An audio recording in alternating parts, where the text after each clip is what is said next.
Good afternoon, everyone. Welcome to the Quantum Alignment Show. I'm Karen Curry Parker.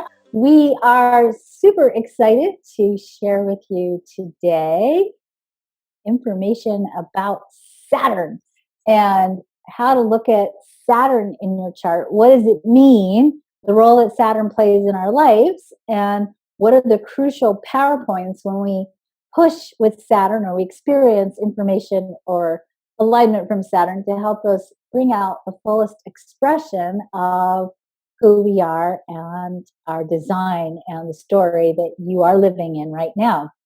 It's going to help if you have your human design chart. We are going to look at gates. As we look at the gates, you might want to look at your own gate definition. It will benefit you if you have a copy of my book, Human Design, Understanding Human Design, because in this book there is information about all of the gates, and not just information about the gates. There are actually little exercises you can do, little writing exercises, little affirmations you can use to help you understand in a very practical way, not in a fluffy woo-woo way, but in a very practical, grounded way. What do these energies mean for you? How do you live these things out?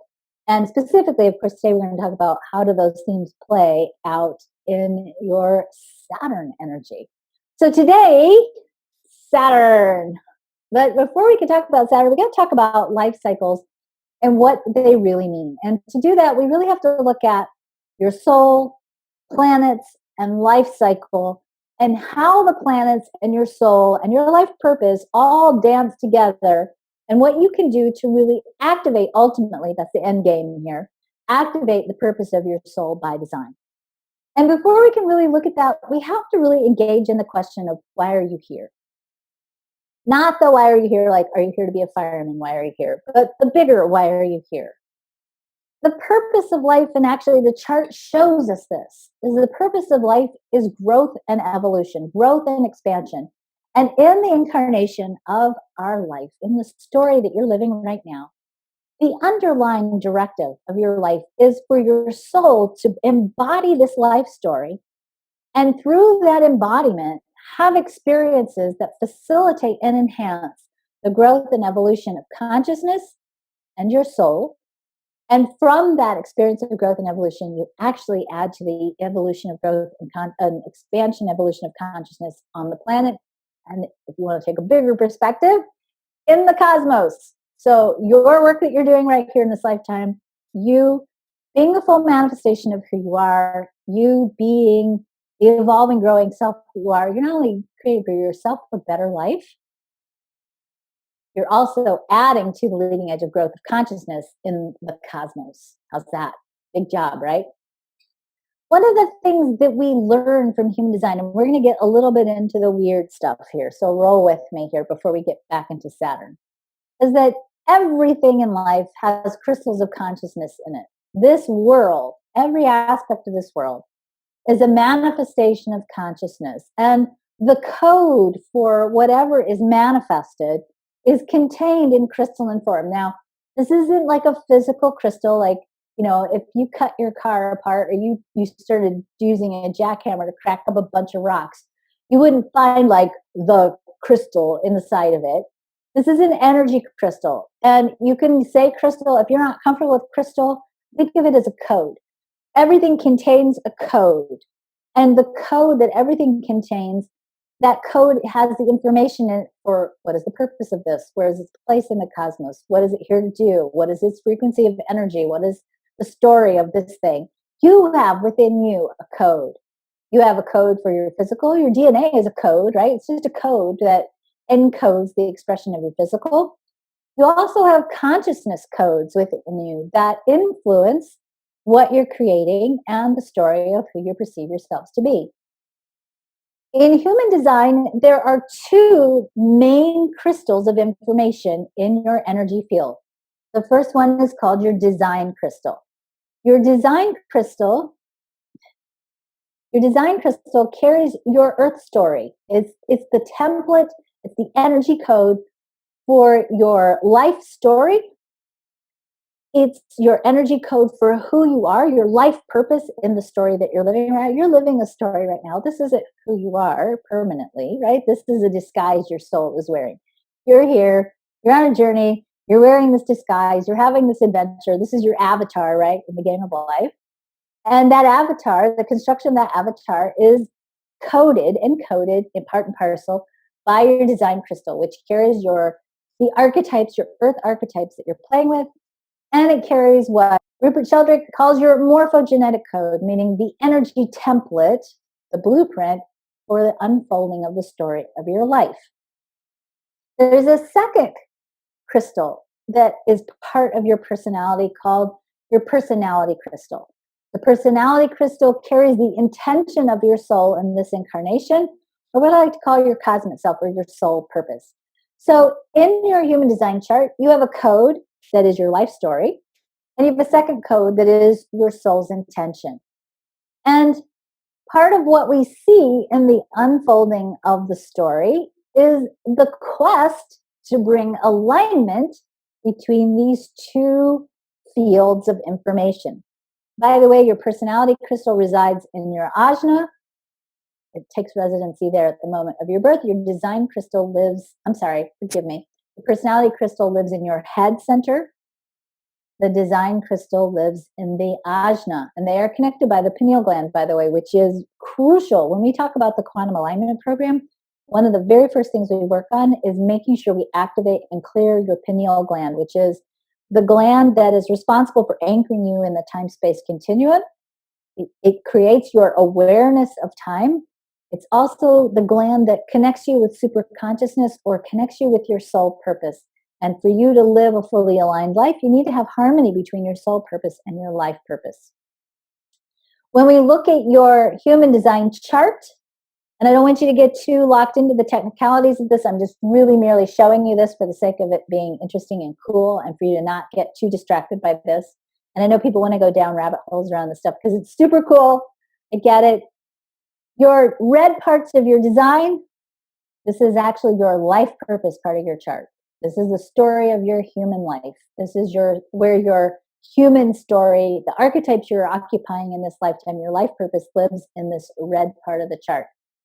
The black part of your chart, that is the design of your soul and the code for your soul purpose. Okay, I don't want you, as I said, I don't want you to get too locked into this. I just want you to understand that your soul purpose is black, life purpose is red. There's a reason why we want to look at this. Now, the first thing that we want to look at before we jump into life cycles is, what is the end goal? If you're going to think of human design as being a game, or life being a game that you never want to stop playing because it's awesome, right? Then we have to look at the idea that there's a goal in the game, right? In human design, some of what we're trying to achieve is here in this G center. Remember the G center? Well, I didn't tell you this, but write this down.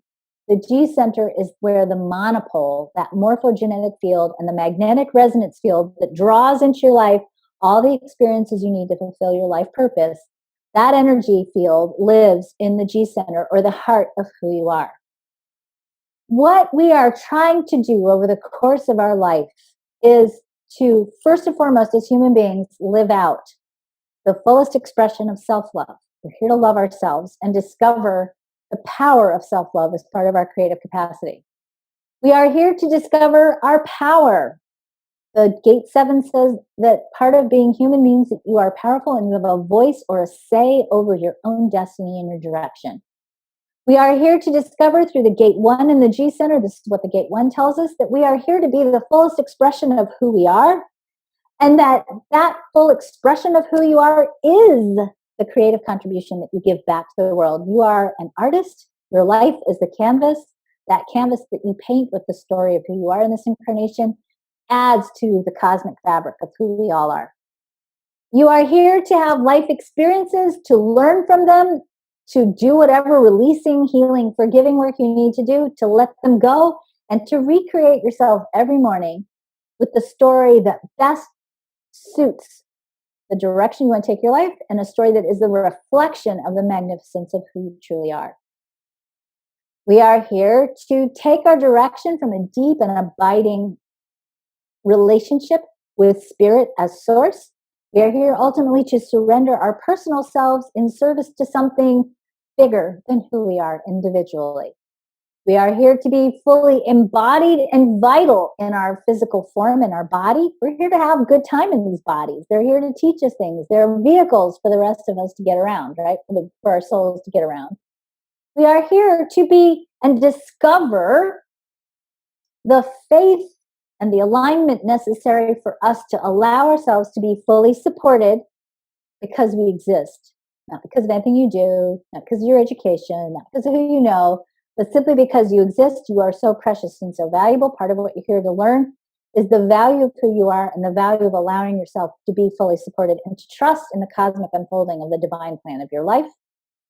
And last but not least, we are also here to learn how to share with the world from a place of compassion and to understand that compassion is a direction giving energy, and ultimately it's an energy that binds and unifies all of us.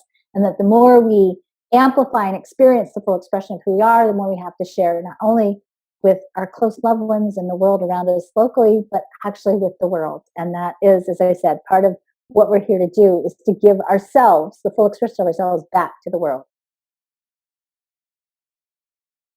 The question is, though, and this is the big question, right, is how do we get there? The challenge is, if you accept it, is to master the conundrum between your personal self and your cosmic self, to differentiate first, who am I? Who am I in the context of the world? To differentiate who you are in the world, to really discover yourself. And then ultimately, as you mature, to unify that person who you are with the entirety of humanity. So we have sort of an interesting life path that's about figuring out who you are. And once you figure out who you are, then you take that who you are and put it into unified service to the greater good. And then ultimately, we're here to fulfill our soul purpose. Let's talk now about the planets, life cycles, and the themes they bring. Now, if we're going to break up the game of life into two cycles, two distinctly delineated aspects, we would and the goals of those cycles, I would say the purpose of your life from birth to about the age of 40, which is when you have your Uranus opposition, which we're not going to talk about today, but just throwing it out there. The purpose of your life from birth to the age of 40 is to differentiate. You're here in those first 40 years of life to figure out, who am I? What are my quirks? What are my drives? What are my desires? What do I want? Who am I separate from everybody else? You're here to differentiate yourself from the whole. You're here to recognize and to ultimately discover for yourself the beauty and the power and the uniqueness of who you are. Once we cross that maturing point into 40, we then come up with we have a different path in our life. We have a different goal in the game. And that goal in the game then is to ask yourself, how can I take this differentiated aspect of who I am and put it into service through my understanding that we are all one, we are unified? How can I take who I am in this incarnation and be of the greatest service to the whole? The planets help us with these cycles. Now, to better understand the messages that your planets bring you, you need to know the themes of the gates. This is definitely a level of understanding your chart at a gate level. We're looking at the gates and we're looking at the planets. So as I said, I like my book just because, of course, I wrote it, but also because at the end of each gate, there's a little section that gives you some homework to do to help you deepen your awareness of the archetypes that you have in your chart. Please do not in any way, shape, or form think that I am telling you my book is the only book. As I have always said, there are some tremendous human design teachers out there. There are lots of great human design books out there. They are all amazing. Go find the books or the teachers who you most resonate with. Human design is about teaching you to follow your own inner authority. So find that place where you relate to and resonate with the teacher that is your teacher, the teacher that's right for you. And maybe it won't even be human design. Maybe it'll be something else. But in the meantime, my book has some great exercises around each of the gates if you want to work with those. So let's start first and let's talk about birth through 40. And we're in a cycle of differentiation. When we go from birth to about 7 years of age, we are looking at the true maturation of a small person into becoming a large person, all right? So, what we're looking at when we see this is the maturation of the aura and the preparation of the human being to actually be on the planet. Even though children are born as babies, it takes them a while to get all of their energy organized and integrated and get them ready to really go out and experience the joy of learning to differentiate. When babies are born and when you're small, when you're a young human, your human design centers are actually filtered. And if you are one of those people who are gifted at seeing energy or energy fields, you might even see that the energy centers are sort of filtered. They look kind of like they have mushrooms over them. They're kind of capped off. That's because when a little child is born, they have a difficult time digesting earth energy. They can't take it all in yet because they're not quite here. So they have filters over them to kind of help them filter out some of the energy. And it's really important for a small child, particularly before the maturation of the aura or the energy field, that they have the consistent presence of a loving adult. And this is why I personally am a strong proponent of attachment parenting, because what happens is when you are holding a small child or they have consistent access to you or you're breastfeeding or they're sitting in your lap or rocking whatever they're doing, that physicality of the young human, not only are they getting the neurological stimulation they need for optimal brain growth, did you know, by the way, that it takes 46, write that down, 46 positive physical interactions in a child younger than 2 for them to have optimal brain growth. Think about that. By the way, for you to stay physically healthy, to stay neurologically healthy as you move into adulthood, children older than 2, and certainly older than 7, and adults need 14 positive physical touches a day to maintain optimal neurological development. So the bottom line is start keeping a tally of how many hugs you're giving and getting. If you're not getting 14 at least every day, start hugging more, because it's good for not only your heart, it's actually important for your neurology, and it keeps your brain healthy. How's that? So young children in the early ages need the presence of a loving adult. Their developmental goals are to discover their lovability, to discover their power, to discover their capability, and to discover safety and trust. All key energies that are vital for a high functioning human being. The next phase in development, this is what we call the cycle of true differentiation. This is really when you actively begin to say, oh, hey, I'm not my parents. I'm my own person. And it's in this cycle that you begin to understand imprinting. You start to go, oh, wait, that's what my parents do. I'm not going to do that. Sometimes we do that by being rebellious, right, in our adolescence. You start to understand openness. You start to recognize where you experience others and where you have variability in your experiences. And you begin to understand intergenerational patterns. If any of you have ever had young adult children, or you remember back to when you were like in your early 20s or even mid 20s, you know that a lot of your thinking, hopefully, was spent sort of contemplating where did you come from? What's your family history? How are you the same as your family? And how are you different from your family? Your developmental goals during this cycle is to establish yourself in a community by displaying your unique gifts, skills, and talents, and to ultimately satisfy your need for respect and recognition, right? When we're young, we want people to respect our work. We want people to respect what we know and respect what we're doing. We want to be recognized for it, right? So we have to first start with looking at, and you guys know this stuff, if you're new to human design, maybe this is a brand new concept. If you're not new to human design, this is one of the basic tenets of human design, and it's really important to understand, is where we take energy and information in from others. So anything that's white in your chart, that's where you're taking energy and information in from the world around you. And you don't just take it in, you take it in and you amplify it. So you're experiencing that energy in an amplified way. And because we don't always understand our human design in the beginning of our lives, that feeling, that experience of feeling other people's energy creates expansion, it creates confusion, because we're experiencing other people's energies in an amplified way inside of our body, inside of our energy field. And we oftentimes relate to that energy. We mistakenly identify with it and make decisions based on other people's energies. And it cultivates in us behavioral patterns that help us get our energy needs met in inappropriate, sometimes unhealthy ways, as part of not using the highest expression of who we are in our chart. You also will sometimes get imprinted away from your authentic self, who you really are, from your family of origin, your parents' type and your parents' centers, even if it's they have openness where you have definition. How your parents behave is going to be part of your imprinting. And again, it can cause you to be disconnected or confused about who you really are. Not only that, the challenge that happens to us, especially from birth to 28, and sometimes going on longer, we are designed to be engaged in intergenerational energy patterns, meaning that you inherit your human design from your grandparents. Your children, if you have children, inherit their design from your parents.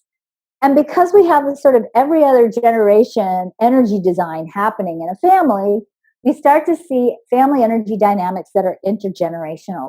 And as you go into your young adulthood, part of what you're doing is you're unraveling these intergenerational family dynamics, or you're unconsciously living them out, on top of living out your imprinting and your conditioning.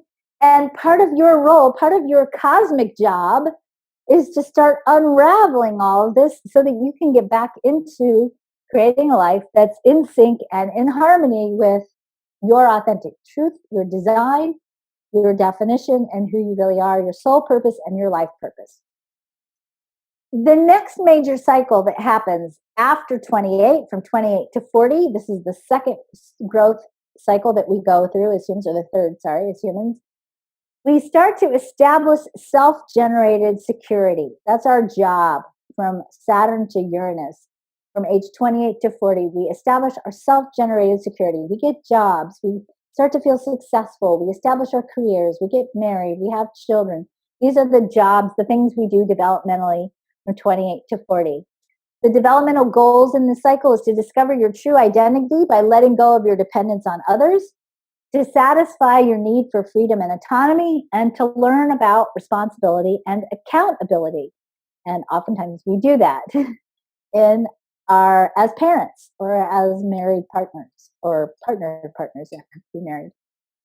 The challenge, the part that differentiates, the energy that differentiates between the first cycle, the second cycle, sorry, the second cycle, not the first cycle. So the first cycle is maturation of the aura at 7. 7 to 28, we have differentiation. From differentiation, we then have maturation into self-sufficiency. The demarcation between the differentiation and growing into a mature young person is the first Saturn cycle. The first Saturn cycle happens at approximately 28.6 years of age. Saturn is a very, very powerful energy. Sometimes people call Saturn the great teacher. Whatever energies you're playing with in Saturn, when you can create an alignment between those energies and live out the highest expressions of those energies can actually be the fire or the fuel that allows you to grow and expand your purpose and your direction and the maturity in your life. But Saturn is sometimes also called the great destroyer. And sometimes it can certainly feel like that. When you go through a Saturn cycle, it can feel like Saturn comes along and pulls the rug out from under you and everything crashes down to the foundation.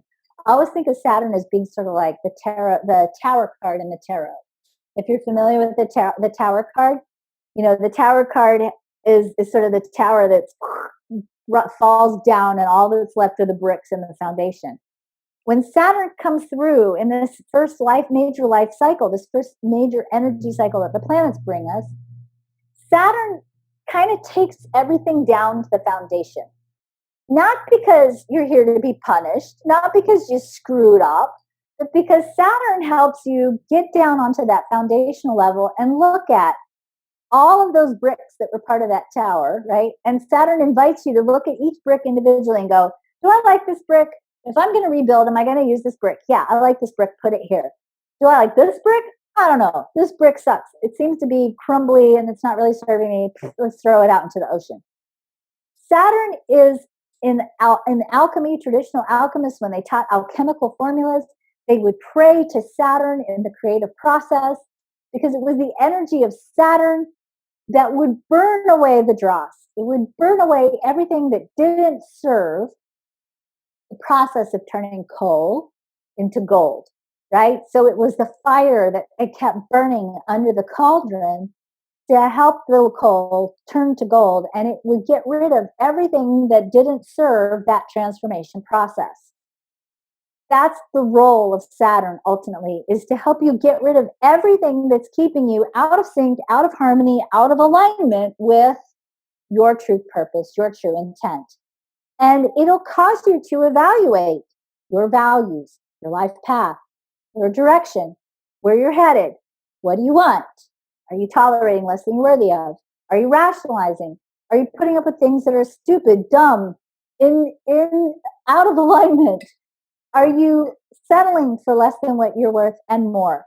And it oftentimes does that by creating sort of a cataclysmic event that sort of takes everything down to the foundation.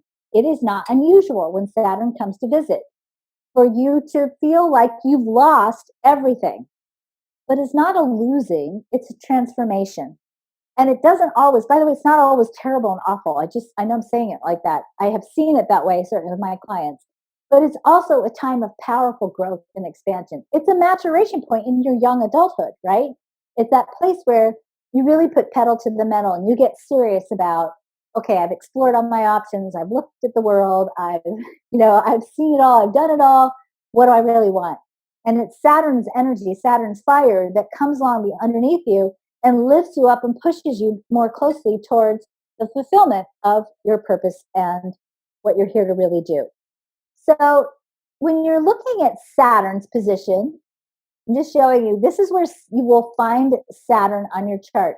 You don't have to look at where it shows up on your actual body graph, but I want you to look at the planets and see in your chart what Saturn's position is in your chart. So in this particular chart, we see Saturn is in the 24 conscious and in the 2 unconscious. So when you're looking at, okay, what is Saturn telling me? What you're seeing is the challenge here is, how do you harmonize the highest expression of both of these archetypes, the archetype of the gate 24 and the archetype of the gate 2? How do you bring those two themes in the highest expression so that they are supporting and fulfilling each other, so that you can bring out the lessons and the mastery of your Saturn energy? Okay, so you're looking at, how do you create harmony or synchrony, alignment, or how do you harness these two energies together to bring out the highest potential of what's in your Saturn position? When we're looking at Saturn, we have to look at, and this is the blessing of Saturn, Saturn gives us a nice map, right? Saturn gives us a map, and the map says, if you do what's in Saturn, if you master the challenge of Saturn, you get a reward.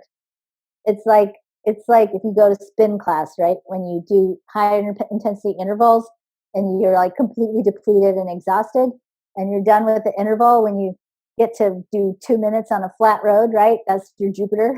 So Saturn gives you that rest after you've climbed the mountain. I'm sorry, Jupiter gives you that rest after you climb the mountain. It's the reward at the end of mastering the Saturn challenge. So when you look at your chart and you look at your Jupiter position, Jupiter looks like that funky number 4 with a big head on it, right? Your Jupiter is going to tell you, what are you going to get? Where are your blessings going to come from? What's the source of your support when you master the challenge in your Saturn? So these two energies play together quite beautifully, and they actually lay out the demarcation spot between young adulthood and mature young adulthood. All right, I just want to show you this before, and then I'm going to, because we have 2 Saturn cycles in life. So I want to show you this because some of you may be in your 2nd Saturn cycle, and it's a little bit different than the 1st Saturn cycle. And then when I'm done with this, I'm actually going to play with some Saturn themes, just so you kind of see what that might look like in a real chart. So there's a second phase in life that's after the 40-year mark. Remember, when we cross the 40-year mark, we are looking at the theme of, how do I take my individuated self and use that self to be of service to the greater whole? Now, along that journey, there are some other major life cycles that happen. I'm not talking about them today, but I'll tell you what they are. There is the Uranus opposition life cycle. It happens approximately between the ages of 38 and 42. That used to be the more traditional midlife point in the chart. I actually kind of teach more now that midlife happens a little bit later. The second major planetary life cycle that happens in the human design chart is your Chiron return, and that happens between 48 and 52. Now, we don't talk about this a lot, but I actually find that the decade between 50 and 60 can be pretty intense. We tend to think, oh, our youth, it's so tumultuous and there's so much upheaval in our youth. And I actually think that 50 to 60 can be a lot rougher than 20 to 30. And part of why it is we have two major life cycles that hit in that decade, Chiron at 48 to 52. And then we actually have a second Saturn cycle towards the end of your 50s, around the age of 58, plus or minus a few years.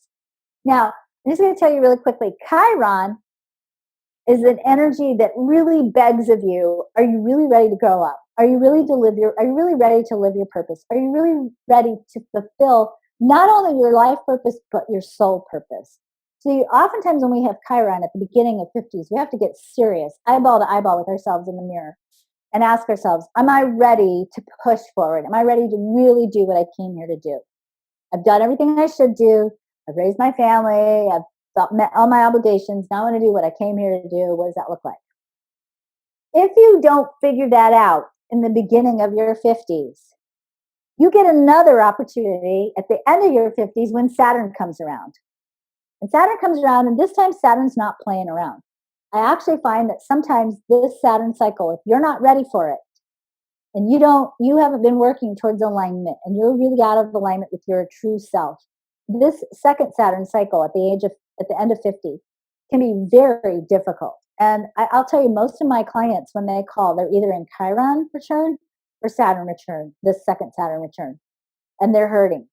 And you don't have to hurt. I talk about this and I'm making it sound like, oh, it's so terrible. It doesn't have to hurt. It can actually be a PowerPoint if you understand how to work with it, if you know it's coming and you know what the purpose of it is. The purpose of this second Saturn cycle is that it actually marks the final phase of surrender to the cosmic self or the soul. This is really if you don't finish up in Chiron, getting clear about who am I, what am I here to do, the second Saturn cycle will swing through and go, okay, this is it, your final countdown. Are you really ready to do what you came here to do? What's the legacy that you want to leave on this planet?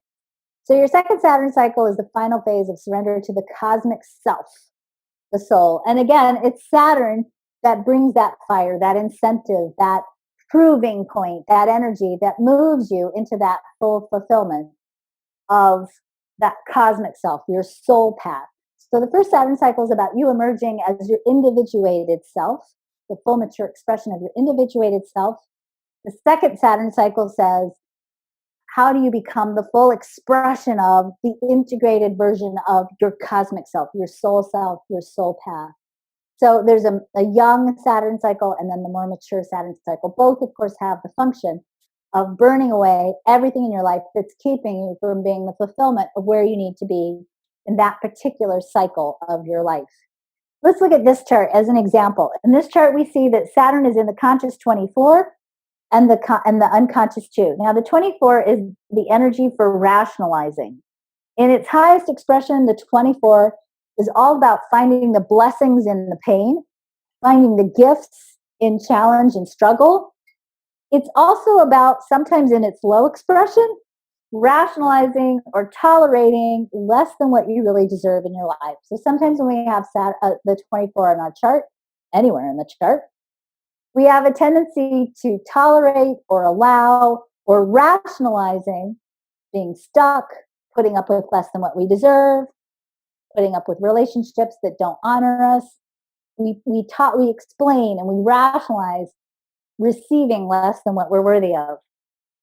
The 2 is actually the most yin hexagrams in the chart. It's yin-yin.